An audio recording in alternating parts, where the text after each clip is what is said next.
about particularly urban kids, and I'm not just saying black kids, I'm saying urban kids because it's an urban phenomenon. Because you can be Hmong and have an attitude like this dude or get treated like this dude.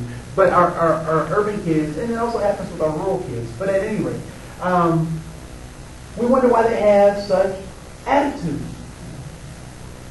And this is one example. Can you imagine living a life where this happens to you every day, right?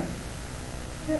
And so his discretionary effort, his willingness to be a part of mainstream society and to give it, the old, let's do the whole national pride and be patriotic is probably pretty low because the world is treating him the way he feels. All right.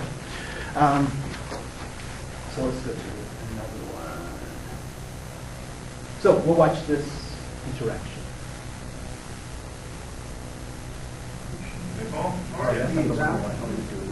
Sorry. Yes, this is the one.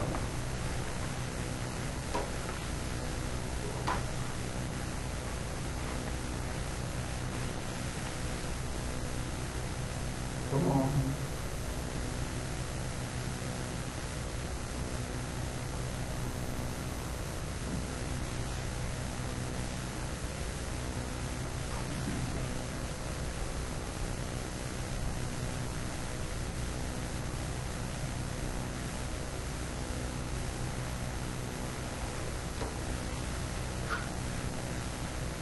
How was your weekend? Yeah, it's pretty good. Yeah, mine was pretty good too. We went to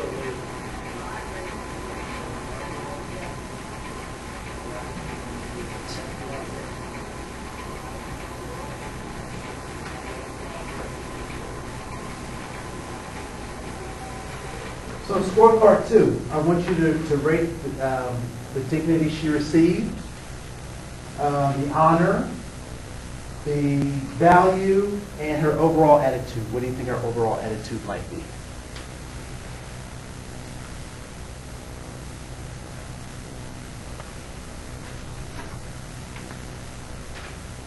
All right, so dignity. High dignity or low dignity? Hi. High? Okay. How many people caught what happened? I'm not sure if he was looking at her breasts or not. It appeared. Yeah. He's directing the conversation. He's directing the conversation. Okay. He addressed her and gave her direct contact initially, and then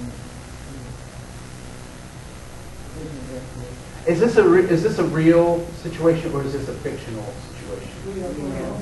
It's real? Yeah. I in doing this, we did this for the county. We came up with a number of scenarios.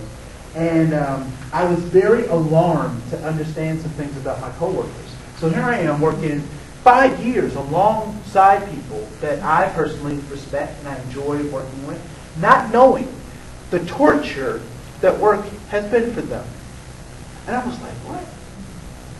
I would often wonder why we were in conference rooms and the air conditioning is on and some of my colleagues, my female colleagues, have sweaters on or have sweaters and jackets on.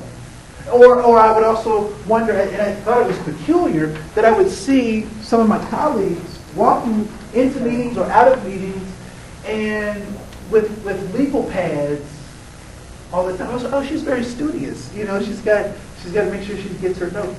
But what I didn't know was that they were creating shields to protect their dignity and their honor because they were human. Because apparently there were prying eyes watching your every move. Private eye. Okay. Nobody calling notes? No? Okay. All right. So what does that, as that accumulates, what do you think that does to a person's humanity? It wears it down.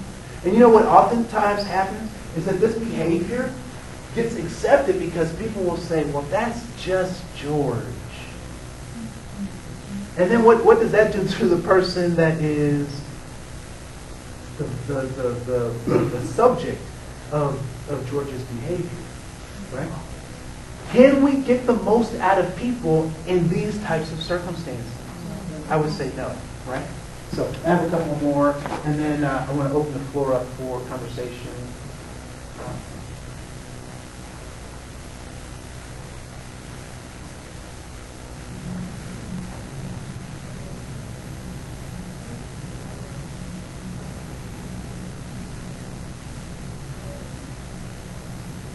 So why was that hostile? Did anyone see it? Did you catch it? Okay.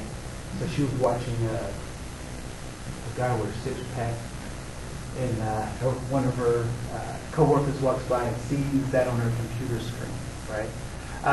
How is that a micro inequity? Ageist. Okay, it could be ageist.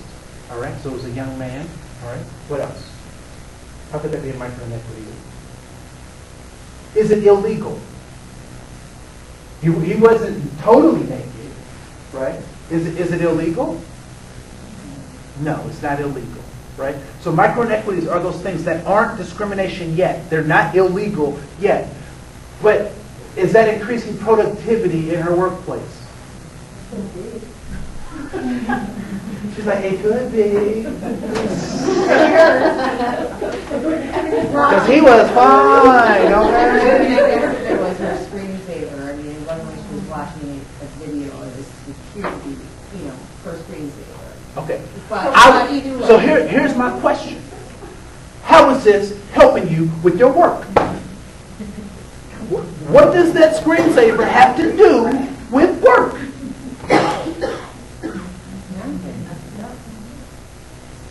Part of, another thing that we've done, particularly in organization, is that we have gotten really sloppy, and we think that we should be, with our coworkers, we should be family.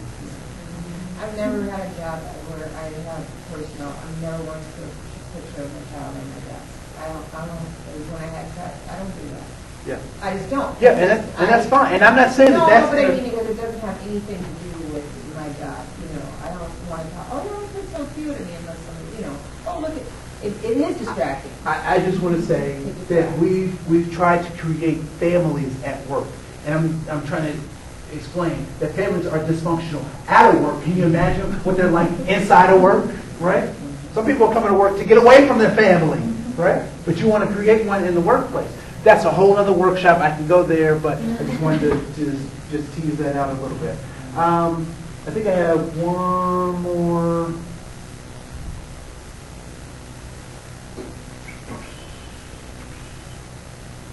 That's all the stuff to consider. I want to do this one more. Okay. So let's just. I'll do this. So what are some ways to minimize micro inequities? We'll cut to the chase because I'm going to leave a little bit of time to talk about stuff. Is become aware of your own stereotypes and prejudices and your limitations.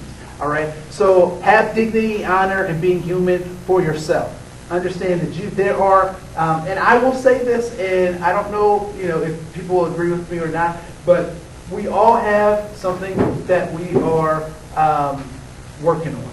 We all have a prejudice that we're working on. We all have some way that we are discriminatory that we're working on. And if you're not working on it, shame on you. But we all have something. Be aware of your micro triggers. For me, sometimes it's little words and phrases. Sometimes people throw the word ghetto around way too much. I know that the N-word, the one that many grandparents used to talk about, Brazil nuts, that N-word, right, is a trigger for me, no matter who uses it. So know that, be open to feedback from others. What is a gift? What is a gift?